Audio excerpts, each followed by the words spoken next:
Today we are doing the entire history of the Jewish people from the very beginning up to just about the modern day.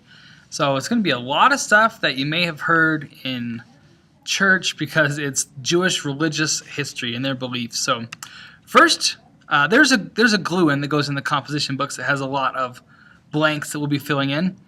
First up, the Jews believe that Adam and Eve were the first family. Later on, because the earth was wicked, they believed that God destroyed the people by sending a flood. Only Noah and his family were spared in the ark. God later made a covenant with Abraham that his children would be the chosen people and they would live in Canaan, the land of Canaan. Abraham had two children. His oldest was Ishmael, who he had with his servant Hagar, because his wife couldn't conceive. Later, he did conceive with his wife Sarah, and they had Isaac.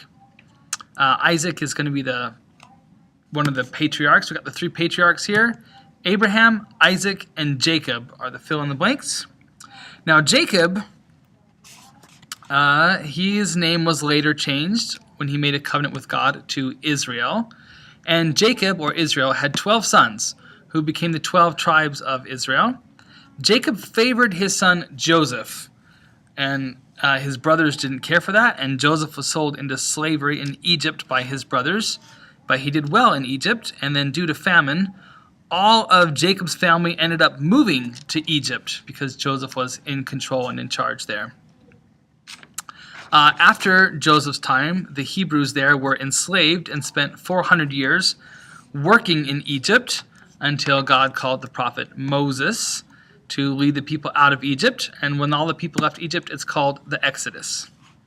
Now, they weren't really faithful enough to have the courage and the faith that they needed to defeat the peoples in the land, so they had to wander in the wilderness, and then they settled in the land of Canaan, which is modern-day Israel.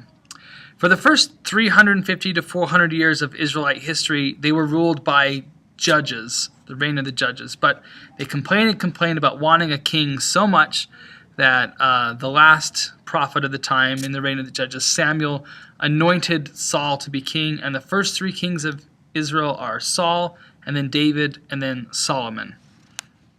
After that, the Israelites argued with each other and split into two kingdoms, which are the northern and the southern kingdom, or the kingdom of Israel and the kingdom of Judah. The northern kingdom was attacked by Assyria, and the 10 tribes that made up the northern kingdom were carried away captive and lost to history. They're known as the 10 tribes. No one knows quite what happened to them. In the southern kingdom, we continue to have great prophets, such as Isaiah was a prophet in the southern kingdom. The southern kingdom was later attacked by Babylon. This is called the Babylonian captivity, when all the Israelites of the southern kingdom were hauled off to Babylon. There was great prophets there as well in Babylon, such as Daniel, who was thrown into the lion's den, and his three friends Meshach, Shadrach, and Abednego. This is all while Israel is captive in Babylon, serving King Nebuchadnezzar. Eventually, the Babylonian king allowed the Jews to return to their home in Israel, which marks the end of the Old Testament of the Bible, or of the Torah. So next up, they got their independence. They're able to return home from Babylon. However, they're not there very long before Alexander the Great rides through and conquers them. So they are next controlled by Greece. And a powerful Jewish family called the Maccabees, or the Maccabeans, led a revolt against these Greek rulers after Alexander the Great died. And they were able to win and rededicate the temple.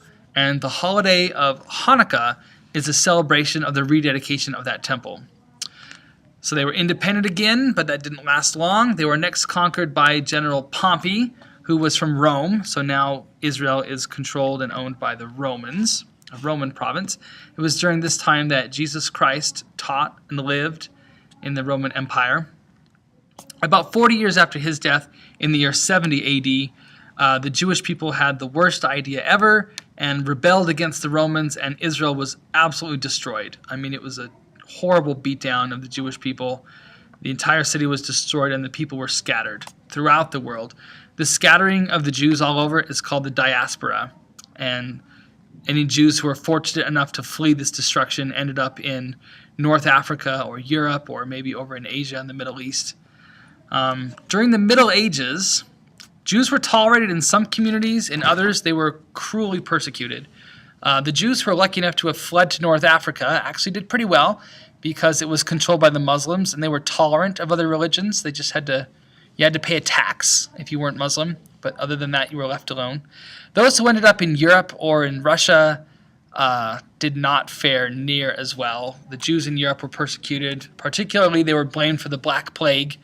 I guess people didn't seem to notice that Jews were dying just as much from the plague as non-Jews were. And in Russia, in the 1600s and 1700s and 1800s, Jews suffered in what's called pogroms, which is fierce persecution of the Jewish communities there. Tons of Jews were massacred.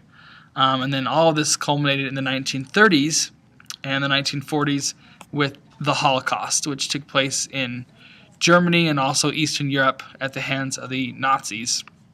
Now, after the Holocaust, the leaders of the world met together and decided that the Jews needed a place to go where they could live together as a people again. So it was decided that the Jews would be allowed to return to the land of Canaan, or Palestine, and make a new country, which is called Israel, which is what happened.